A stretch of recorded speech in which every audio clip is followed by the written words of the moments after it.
Hello everyone, my name is Jordan. I'm Nick's best man, I'm Nick's best friend, and until Amy came along, I was the best thing to ever happen to Nick. Everyone take a look at Nick right now and just look how happy he is. He hasn't been this happy since that Troy Deeney moment. Well Nick, I'm not going to lie to you, these next 7 or 8 minutes are going to be really hard going.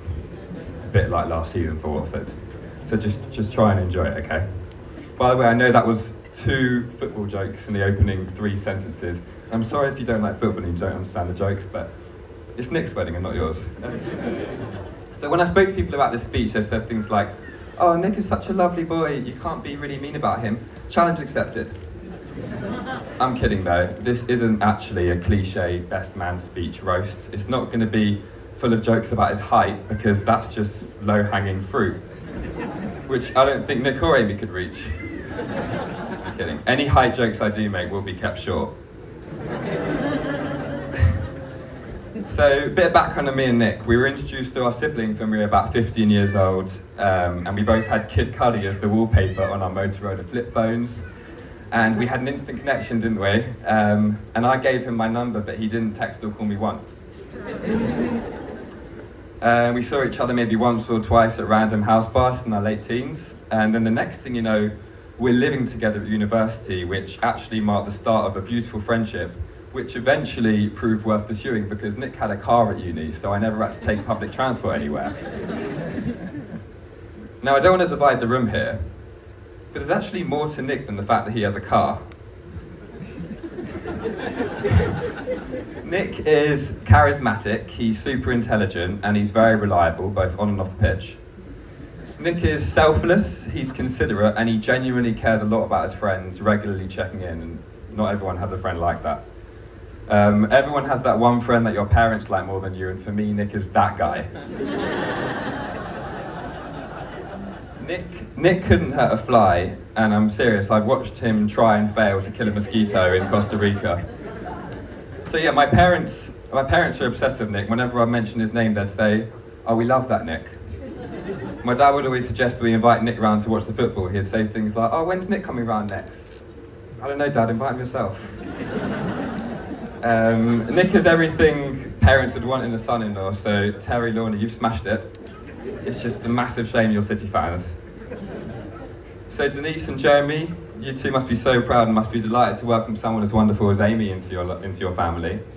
You two have always made me feel so welcome when I've come round, especially when I get to sample Denise's insanely luscious cooking or Jeremy's painful yet somehow entertaining dad jokes. Football is Nick's life. Playing football, watching football, discussing football, whinging about football. To be fair, it's not easy being a Watford fan, but I guess it's helped with character building. Let me make one thing clear. Very few things mean more to Nick than football. Very few people mean more to Nick than football.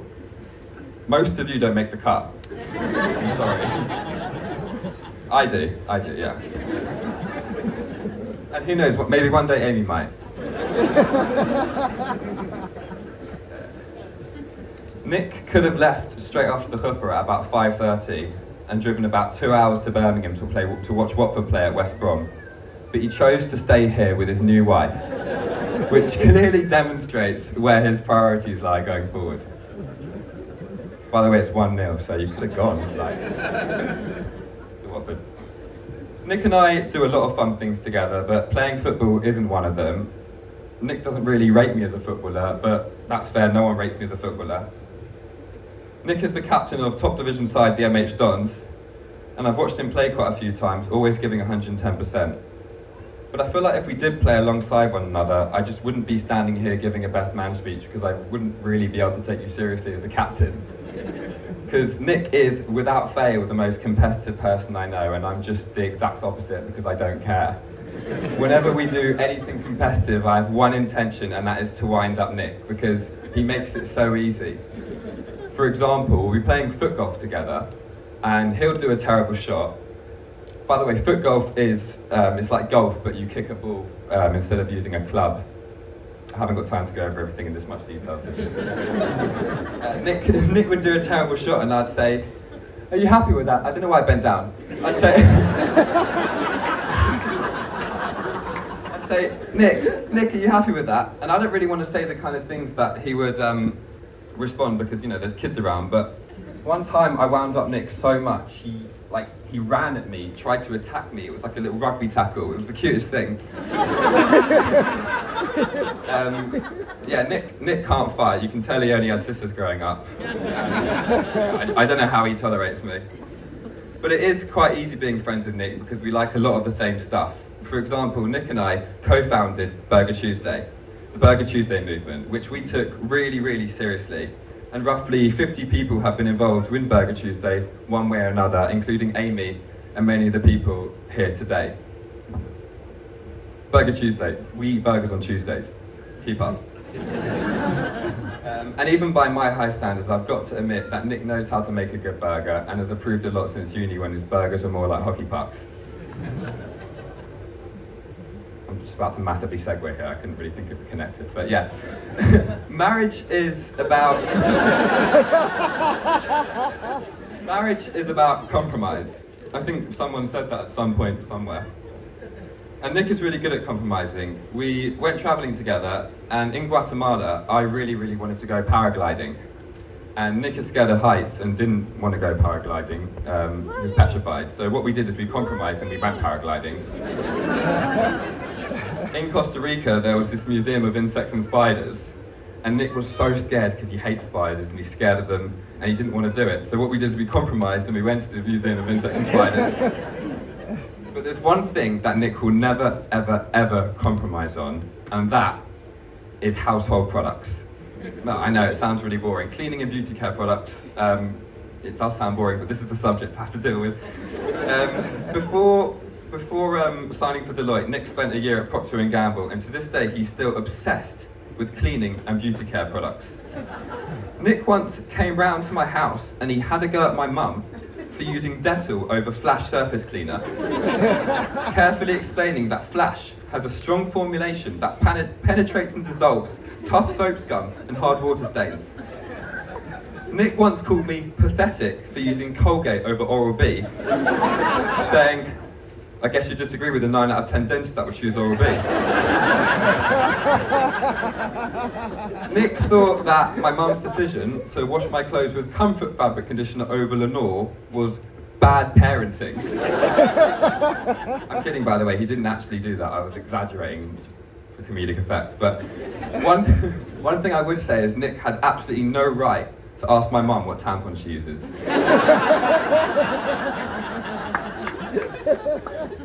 So yeah, Nick is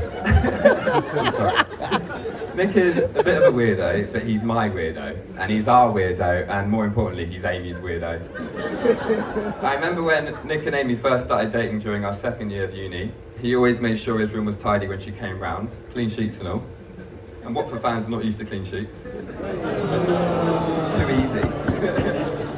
I think it was roughly after the third date when they took a trip to Alton Towers. And afterwards, Nick told me that he knew she was the one when he was able to withstand being stuck in long queues for rides with her, and they didn't run out of things to talk about.